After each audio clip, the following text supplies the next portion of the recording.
चलो देखो, हम लोग का क्लास 10th का area surface area and volume है। इसी में क्या हम लोग को जो टॉपिक पढ़ना है, क्या पढ़ना है? टॉपिक क्यूब, क्यूबॉइड, सिलेंडर, कोन, स्फीयर और क्या पढ़ना है? सर्किल और सेमी सर्कल। इतना ही टॉपिक पढ़ना है, जिसमें तुम लोग को कम से कम अगर देखा जाए जनरली तो क्लास 10th में सीबीएसई बोर्ड में कम से कम ये मतलब पूरा मार्क्स दे करके कम से कम 6 मार्क्स देकर जाएगा, ठीक है, पूरा जनरली। और में दे करके या 5 मार्क्स का एक क्वेश्चन कंपलसरी रहता है या 4 मार्क्स का, ठीक है, जिसमें और एक ऑब्जेक्टिव में क्वेश्चन कंपलसरी होता है। वो कैसे आएगा? तो फार्मूला ले क्वेश्चन आता है। तो तुम्हारा फार्मूला अगर क्लियर रहेगा बाबू, तो फार्मूला क्लियर रहेगा तो 1 मार्क्स देकर जाएगा, ठीक है। और आगे फार्मूला पाता रहेगा तभी एक्सरसाइज बनाइएगा, नहीं तो ये एक ऐसा चैप्टर है बिना फार्मूला का सोचिएगा कोई एक्सरसाइज बना ले तो ये पॉसिबल नहीं है। क्या लगता है कि बिना फार्मूला के कोई एक्सरसाइज बना लेंगे? ये बताइए, जब तक आपको फार्मूला याद नहीं रहेगा तो आपको लगता है कि एक्सरसाइज समझ में आ जाएगा? नहीं आएगा। तो पहले हम लोग को फार्मूला समझना है। पहले रूल था हम लोग के समय में, हम लोग को जब गुरुजी पढ़ाते थे तो पता है क्या करते थे? बाबू सर्कल पढ़ना है तो लिखो सर्कल का एरिया इतना होता है, सर्कल का पेरीमीटर ये होता है, मतलब सबका फार्मूला लिखवा दिए। ये नहीं बताया कि फार्मूला हुआ कैसे। अरे जब तक हम फार्मूला समझेंगे नहीं तो कैसे बनाएंगे भाई? क्वेश्चन बना पाएंगे? क्वेश्चन समझने के लिए क्या करना पड़ेगा? फार्मूला समझना पड़ेगा कि इसमें कौन सा फार्मूला अप्लाई करना है। तो वैसा ही आज हम लोग पहले सरफेस एरिया एंड वॉल्यूम का क्या पढ़ेंगे? Basic concept. अब बेसिक कंसेप्ट पढ़ लेंगे, उसके बाद हम लोग को क्वेश्चन बनाने में आसानी हो जाएगी, एग्जांपल्स एक्सरसाइज बनाएंगे। क्लियर है? तो सब ध्यान से लाइन बाय लाइन समझेगा। तो स्टार्टिंग से समझना है हम लोग को। पहले क्या? सर्कल। टॉपिक नंबर 1 क्या पढ़ना है बाबू? अभी सर्कल। कॉपी में लिखो सब, सर्कल, जिसको क्या बोलते हैं बाबू हिंदी में? ब्रीथ। ठीक है, सब कॉपी में लिखो सर्कल। अगर जनरली बात किया जाए डिफिनीशन का तो सर्कल क्या होता है? तो सर्कल एक राउंडेड शेप होता है। क्या होता है बाबू? राउंडेड शेप होता है, जिसे कर्व शेप भी कहते हैं हम लोग। क्या होता है? कर्व होता है और राउंडेड शेप होता है, ठीक है। इसका फिगर कैसा होता है? ये सर्कल हो गया। सर्कल का ये क्या है? सेंटर। ये पी क्या हो गया? सेंटर हो गया। और यहां से देखो बाबू, यहां से ये जो लाइन ड्रा करते हैं हम लोग, इसको क्या बोलते हैं हम लोग? ये क्या है? रेडियस। ये क्या है? रेडियस, ठीक है, रेडियस, जिसको हम लोग आर से डिनोट करते हैं। और यही लाइनिंग जब हम इंक्रीज करा देते हैं, क्या कर देते हैं? इंक्रीज करा देते हैं, मतलब पूरा एक सेंटर से दूसरे सेंटर को पार एक पेरीमीटर से। ये क्या है हम लोग का? पेरीमीटर। ये क्या है बाबू? ये क्या है? पेरीमीटर, या इसको क्या बोलते हैं? सर्कमफ्रेंस। क्या बोलते हैं? सर्कमफ्रेंस। इस पूरे को क्या बोलते हैं? सर्कमफ्रेंस। तो देखा होगा सर्कल का डिफिनीशन, मतलब डिफाइंड किया होगा, डिनोट करना होगा। तो हम क्या, जब हम डिनोट करते हैं, डिनोटेड बाई, जब सर्कल चैप्टर पढ़ेंगे तो देखना उसमें हम डिनोट करते हैं। तो क्या डिनोट करते हैं? तो सी ऑफ ओ कोमा आर लिखते हैं। इसका मतलब क्या होता है? सी मतलब क्या? एक सर्कल। या आप क्या समझते हो? पूरा राउंडेड शेप को हम क्या कह रहे हैं? सर्कमफ्रेंस। क्या कहते हैं? सर्कमफ्रेंस। अगर राउंडेड रहेगा तबे सर्कमफ्रेंस कहेंगे। क्या इसमें सर्कमफ्रेंस हो सकता है? नहीं हो सकता है। हमेशा क्या होगा? पेरीमीटर हो सकता है, लेंथ हो सकता है, ब्रेथ हो सकता है, या हाइट भी हो सकता है, ठीक है, लेकिन कभी भी सर्कमफ्रेंस नहीं होगा। सर्कमफ्रेंस ऑलवेज किसमें होता है? तो हमेशा किसमें होता है? राउंडेड शेप में हो सकता है या कर्व शेप में हो सकता है। तो ये कैसा है? कर्व है और राउंडेड है, तो सर्कमफ्रेंस होगा, ठीक है। तो इसीलिए इसको हम क्या डिनोट करते हैं? सी ऑफ ओ कमा आर। क्लियर है? सी ऑफ ओ कमा आर से डिनोट करते हैं। तो मैंने ये क्या बताया? सी, ये क्या हो गया? सर्कमफ्रेंस कहो या इसका सी से सर्कल कहो, ठीक है। जिसका रेडियस क्या है? हम लोग यहां से यहां तक का रेडियस क्या मान लिए? आर मान लिए, ठीक है। और साथ में ये पूरा देखो, यहां से यहां तक को हम क्या कहते हैं? पूरा को डायमीटर। क्या कहते हैं? डायमीटर, जिसको किससे लिखते हैं? डी से, स्मॉल डी से। तो यहां पर 2 फॉर्मूला जानना होगा हम लोग को। क्या जानना है? तो बाबू बताओ, ये कितना होता है? आर। और यहां से यहां कितना होता है? आर। तो बताओ, अगर हम लोग को निकालना हो डायमीटर निकालना हो तो हम क्या लिखेंगे? डी इक्वल टू क्या होता है? डी इक्वल टू क्या होता है बाबू? 2r। कैसे? यहां से यहां के लिए आर, यहां से यहां के लिए आर, आर आर, तो क्या होगा? डायमीटर कितना होता है हम लोग का? 2r। उसी प्रकार से हम लोग को रेडियस निकालना हो, क्या निकालना हो बाबू, रेडियस निकालना हो, तो रेडियस r इक्वल टू क्या होता है, डी बाई में 2, क्या होता है, डी बाई में 2। क्लियर है सबका। तो ये दो फॉर्मूला आपको ध्यान रखना होगा क्वेश्चन बनाने के लिए। पूछता है जैसे आप क्वेश्चन दिया रहेगा, कभी किसी किसी केस में डायमीटर दिया हो, डायमीटर दिया हो, तो बताइए बिना रेडियस फाइंड किए एरिया फाइंड करेंगे, नहीं ना। हाँ अप्लाई कर सकते हैं, वैसा मैं फॉर्मूला बता दूंगा तो उसमें आप डायरेक्टली भी अप्लाई कर सकते हैं। तो दो फॉर्मूला ये क्लियर हो गए। उसके बाद नेक्स्ट फॉर्मूला आता है सर्कल का एरिया। बताइए सर्कल का एरिया क्या होता है। तो पहले अगला बात समझिए, पहले डायमीटर हम लोग को पेरीमीटर जानना जरूरी है। क्या जानना जरूरी है, पेरीमीटर या सर्कमफ्रेंस, पेरीमीटर या सर्कमफ्रेंस क्या होता है कोई बताएगा, 2 पाई आर। बाबू बात समझिए मेरा, यहां से यहां के लिए क्या, देखिए यहां से यहां के लिए ये शेप जो बन रहा है, एक मिनट, ये जो शेप बन रहा है यहां से यहां, ये कर्व शेप है, इसका जो लेंथ है ये क्या है, लेंथ है, कितना होता है, पाई आर होता है। कितना होता है बाबू, पाई आर। उसी प्रकार से ये जो लेंथ है ये कितना होता है, पाई आर होता है। कितना होता है, पाई आर। अब कहोगे पाई कहां से आया, पाई क्या मतलब क्या बनता है यहाँ। तो बाबू जब हमारे आर्यभट्ट सर किसी राउंडेड शेप का एरिया फाइंड कर रहे थे तो उनका हर एक वैल्यू एक अप्रोक्स वैल्यू के रूप में लेना था। तो अप्रोक्स में उनको कोई सिंबल नहीं मिल रहा था, अप्रोक्स में एक नंबर तो मिल रहा था। कितना मिल रहा था नंबर, तो नंबर मिल रहा था 3.14। लेकिन बार बार अपने से बताओ कि किसी जगह ये एक नंबर लिखा जाए अच्छा लगेगा, नहीं ना, एक ही नंबर लिखा जाए अच्छा नहीं ना लगेगा। इसीलिए उन्होंने इस नंबर के जगह एक सिंबल दिया।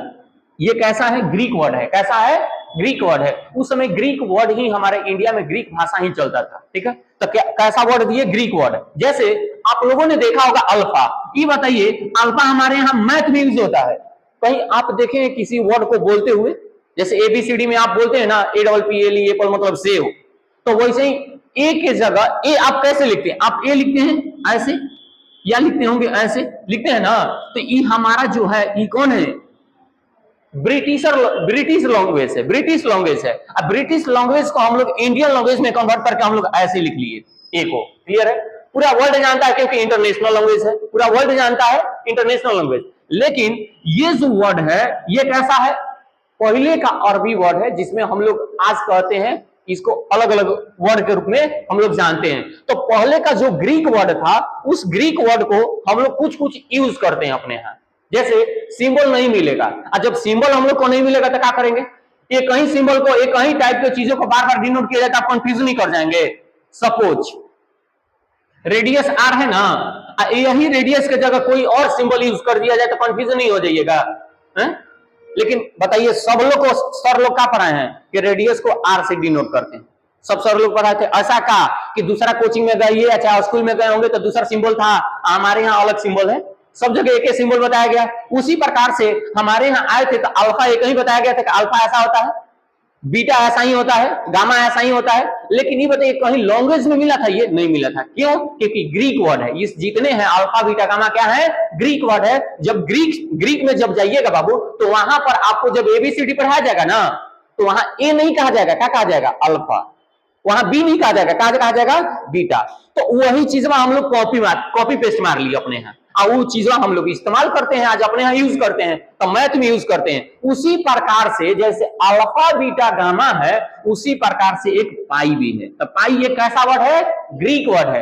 अब ग्रीक वर्ड लिख दिए किसके जगह पर, 3.14 के जगह पर। तो ये बताइए बार बार हम लोग यहाँ पर 3.14 इंटू आर लिखते, अच्छा लगता नहीं ना, इसीलिए पाई आर लिखती है। अब पाई का वैल्यू कितना मान लिए, 3.14 डेसिमल में। लेकिन डेसिमल से हम लोग को फ्रैक्शन में जरूरी होता था, तो ये आपको पता होगा 3.14 डॉट डॉट बहुत सारा नंबर होता है, तो ये अप्रोक्स वैल्यू है। और इसका अप्रोक्स पता है क्या है, 22/7। अच्छा ये बताइए आप लोग को दिमाग में ये लगता होगा ना, इससे ये बना है, दिमाग में मत रखिएगा कभी, इससे ये नहीं बना, इससे ये बना, इससे ये नहीं बना, ठीक है। ढेर बच्चा सोचता है कि इसको डिवाइड करेंगे ना तो ये आएगा, ऐसा नहीं है, ठीक है। आता है अप्रोक्स में, लेकिन ई पहले पता किया गया है, ठीक है, बाद में ई आया है। तो इसीलिए आप सुने होंगे कि ये क्या है, इरेशनल है। अरे 3.14321 डॉट डॉट करके क्या है, इरेशनल है, लेकिन है क्या है, रेशनल है। पाई क्या है, इरेशनल है। पाई क्या है, इरेशनल, लेकिन है क्या है, तो पाई पाई जो हो गया इरेशनल काहे हुआ, क्योंकि पाई का ओरिजिनल वैल्यू कौन है, 3.14334 ऐसे करके जो आता है वो होता है। तो ये बताइए जब इरेशनल तो ये भी क्या होगा, इरेशनल। इसका अप्रोक्स वैल्यू क्या होता है, 22/7। तो 22/7 भाई अप्रोक्स वैल्यू है, तो अप्रोक्स वैल्यू है तो रेशनल होगा। अब जैसे हम कह दें 3.14, हम खाली इतना ही पूछे तो क्या है, रेशनल, लेकिन यहाँ डॉट डॉट लग गया, यहाँ बहुत सारे नंबर आ जाएंगे तो क्या कहा जाएगा, इरेशनल। बात समझ में आ रही है, क्योंकि यहाँ बहुत सारे नंबर रहेंगे जो कि कटने ही वाले नहीं है, नॉन टर्मिनेटिंग होगा, और नॉन टर्मिनेटिंग रिपीटिंग रहेगा तो बोलिए इरेशनल होगा, नहीं रेशनल। वही बात मैं बोल रहा हूं, ठीक है। तो ये बात समझ पाए, पाई का कहानी समझ पाए। चलिए आगे बढ़ते हैं। तो हमने बताया बाबू कि यहां से यहां तक का लेंथ कितना होता है, पाई आर होता है, और यहां से यहां तक का लेंथ कितना होता है, पाई आर होता है। और दोनों को ऐड करेंगे क्योंकि सर्कमफ्रेंस क्या होता है, राउंडेड होता है, तो दोनों को ऐड करिएगा तब पाई आर प्लस पाई आर, तो कितना हो जाएगा 2 पाई आर। तो सर्कमफ्रेंस का सर्कल क्या हो, सर्कल का सर्कमफ्रेंस क्या हो गया, पाई आर हो गया, 2 पाई आर हो गया। क्लियर है, तो ये हो गया। और साथ में बाबू हम एक बात और बोले हैं आप लोग से कि किसी किसी केस में कोनो कोनो बच्चा काबिल होता है, कहेगा भाई किताब में देल है डायमीटर और सर्कमफ्रेंस पूछ रहा है तो हम तब वो निकालेंगे, क्या चीज, सर्कमफ्रेंस, बिना रेडियस निकाले। वो कैसे, वो दिमाग क्या लगाया, तो देखिए क्या दिमाग लगाता है, तो 2 पाई 2 आर लिख दिया, इनटू पाई लिख दिया। बात समझ में आ रही है, देखिए हम लिख सकते हैं इसको 2 आर लिख सकते हैं बाबू, इनटू पाई लिख सकते हैं अलग है। अब इसको बनाएंगे तो पाई 2 आर को क्या बोलते हैं हम लोग, देखिए तो 2 आर को क्या बोले हैं हम लोग, डी बोले हैं, तो यहाँ क्या लिख सकते हैं, डी इंटू पाई, लेकिन अच्छा लग रहा है नहीं ना बोलने में, यहाँ क्या लिख देंगे, पाई डी। तो सर्कमफ्रेंस का फॉर्मूला क्या हो गया, अब एक नया पाई डी। तो आज से और एक फॉर्मूला याद रखना है कि circumference of circle equal to pi D. ये कब अप्लाई होगा, डायरेक्ट डायमीटर रहेगा तब, क्या रेडियस रहेगा तब, रेडियस रहेगा तब वो निकाल सकते हैं। दुगना करेंगे ना, उसका दुगना कर देंगे तो नहीं निकल जाएगा, तो दुगना करके वो भी निकाला जा सकता है। क्लियर है सबका, तो एक ये भी फॉर्मूला समझ के अब आगे बढ़ते हैं। अगला क्या है बाबू, अगला है नेक्स्ट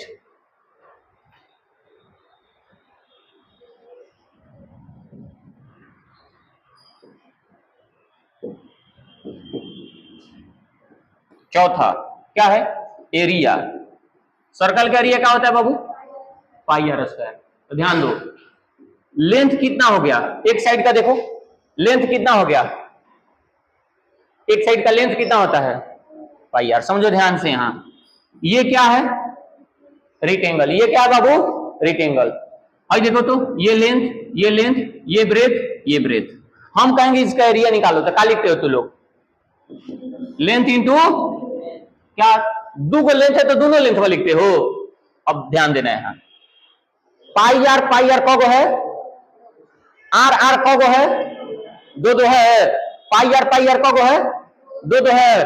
तो पाई आर 2 है तो दोनों में लेको बोलो, तो पाई आर कगो एगो, आर कगो है 2 गो, तो कगो एगो, और दोनों को मल्टीपल कर दो, क्या हो गया, पाई आर स्क्वायर। अब समझना ध्यान से, यहां भी लेंथ कगो है, बी कगो है, दो को है, लेकिन हम सबको कगो लिखे हैं, एक कगो। वैसे ही सर्कल में कगो है, पाई आर 2 गो, तो दोनों में से एगो पाई आर लिखे हैं। रेडियस कगो है, एक यहाँ है, दोनों में से एक लिखे और दोनों का आपस में मल्टीपल किए, क्या बनेगा, पाई आर स्क्वायर। तो सर्कल का एरिया क्या होता है, पाई आर स्क्वायर। कोई दिक्कत, यहां तक किसी को डाउट है तो बोलो, क्लियर है, जल्दी यहां तक नोट कर लो, जल्दी करो, टाइम है, काहे टेंशन ले रहा है, टाइम अभी है, कितना हो रहा है टाइम,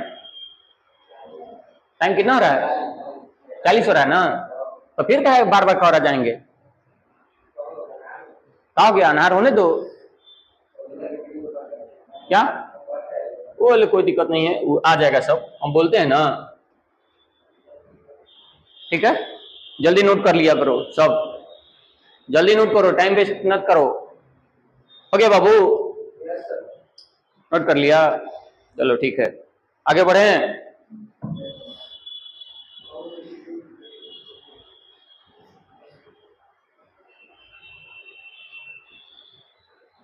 अगला क्या आएगा? Semi circle. क्या है बाबू? Semi circle. हो गया सबका? ज्यादा टाइम मत लो, ज्यादा टाइम लेगा तो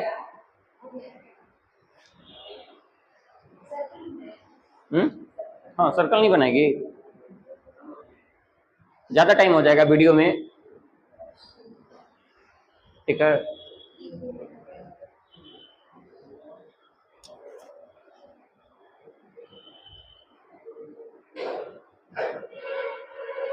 पीछे बदमाशी मत करो, आराम से समझो।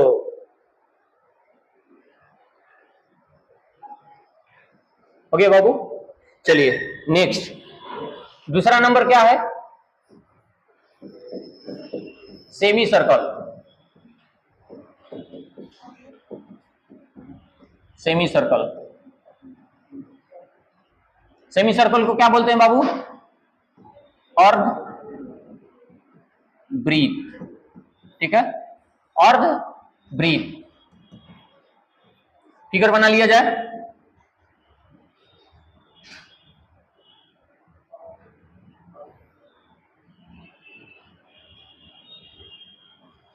कर्व बन गया है, नेचो। चलो ठीक है, ढेर छोटा हो गया ना, अब सही है। अब अर्धवृत्त जैसा लग रहा होगा, ठीक है। ये क्या है इसका? सेंटर। क्या है बाबू? Centre O, radius R R. इसका लेंथ कितना होता है बाबू? पाई आर। कितना होता है लेंथ? Pi are. क्लियर है? चलिए फॉर्मूला इसमें भी नंबर 1। ये बताइए इसमें रेडियस इक्वल टू फॉर्मूला क्या होगा? d/2। इसमें d इक्वल टू क्या होगा? 2r। सेम होगा? अलग होगा क्या? नहीं, सेम होगा। बताइए सर्कमफ्रेंस क्या होता है? कोई जल्दी से खड़ा होकर बता दो। सेमी सर्कल का सर्कमफ्रेंस होता है? नहीं होता है। सर्कमफ्रेंस नहीं होगा, क्या होगा बाबू? पेरीमीटर। ध्यान दीजिए, पेरीमीटर कैसे फाइंड करेंगे? कोई बताएगा पेरीमीटर? जल्दी से कोई बता दो। कोई बताओ पेरीमीटर? नहीं पता, ध्यान दो। सर्किल, सेमी सर्कल का पेरीमीटर क्या होता है? ध्यान दीजिए बाबू, देखिए यहां बोर्ड पर ई क्या है? कर्व है। यहां से यहां तक का लेंथ कितना होता है? पाई आर। सही है, आगे ध्यान देना। तो हम लिख देते हैं पाई आर प्लस, ठीक है। आगे ध्यान दो। और देखो बाबू, यहां से ई है, और फिर यहां से यहां कितना है? 8 प्लस यहां से यहां कितना है? 8। तो देखो, तो हम यहां से यहां पहुंचे थे, फिर यहां से यहां, फिर यहां से यहां, कोरे कोरे पूरा पहुंच गए। अब कोरे कोरे वाले को ही हम पेरीमीटर बोलते हैं। तो पेरीमीटर निकल गया। अब सबको ऐड कीजिए तो काम हुआ pi R plus R R 2r। दोनों में कुछ कॉमन है का? आर कॉमन है, तो क्या होगा? Pi plus 2। क्या कॉमन है? आर। एक फॉर्मूला बन गया, पाई प्लस 2 इंटू आर। कोई दिक्कत? क्लियर है? जल्दी नोट कर लेंगे। और लास्ट फॉर्मूला चौथा, एरिया। क्या बाबू? एरिया। सेमी सर्कल का एरिया क्या होता है? सर्कल का एरिया पाई आर स्क्वायर, और उसका आधा है ना जी, अरे उसका आधे ना है, तो 1/2 लगा दीजिए, पाई आर स्क्वायर। दिक्कत है? बोलो, जल्दी छाप लो, जल्दी छापो।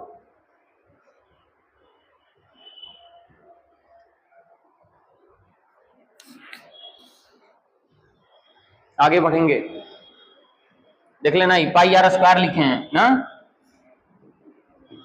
पाई आर स्क्वायर, ठीक है। हो गया बाबू? क्या जी?